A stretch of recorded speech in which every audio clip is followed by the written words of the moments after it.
செவ்வாய்க்கிழமை காலையிலங்க டே வந்து கொஞ்சம் ஏர்லியாகவே ஸ்டார்ட் ஆயிடுச்சு. ஒரு பிஃபோர் 7:00 நான் வந்து வெற்றிலை தீபம் போட்டேங்க முருகருக்காக. ஸோ இந்த மாதிரி காலையில் எழுந்திரிச்சு நேரத்துலேயே வந்துட்டு சாமி கும்பிட்றதுலாம் வந்து ரொம்பவே ஒரு பாசிட்டிவ் வைப் கொடுக்கும். ஸோ அன்றைக்கி வந்து எனக்கு டே வந்து அப்படி தான் ஸ்டார்ட் ஆயிருந்துச்சு. நேரத்துலேயே சாமி கும்பிட்டு முடிச்சுட்டு கிச்சனுக்குள்ளே வரும்போது அம்மா வந்து குக்கிங் ஒர்க் வந்து பார்த்துட்டு இருந்தாங்க. பருப்பு கடைஞ்சி ரசம் வச்சு சாப்பாடு ஆக்கிட்டாங்க. பொரியலுக்காக காய் வந்து கட் பண்ணிகிட்டு இருந்தாங்க. காலிஃப்ளவர் தான் அன்றைக்கி பொரியல் பண்ணிக்கலாம் அப்படின்ட்டு பிளான் பண்ணியிருந்தோம். எப்பவும் போல் தாளித்து விடுறதாங்க. ஃபஸ்ட்டு சுடுதண்ணியில் வந்துட்டு மஞ்சத்தூள் போட்டு காலிஃப்ளவர் வந்து கொஞ்சம் ஊற வச்சுட்டேன்.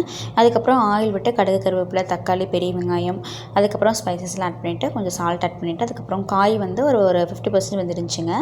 பேலன்ஸ் வேகிறதுக்காக அதுக்கெல்லாம் தண்ணி ஊற்றிட்டு அது நல்லா ட்ரை ஆனதுக்கப்புறமா பெப்பர் பவுடர் ஆட் பண்ணி இறக்குனோம்னா செம்ம டேஸ்ட்டாக இருக்கும். நம்ம வீட்டில் வந்து காலையில் சமைக்கிறதா வந்து காலையிலையும் சாப்பிட்டுட்டு மதியம் லஞ்சுக்கும் சாப்பிட்டுக்குவாங்க. தனித்தனியாக சமைக்கிறதில்ல. நைட்டுக்கு மட்டும் வந்து இதை பண்ணிக்கிறது.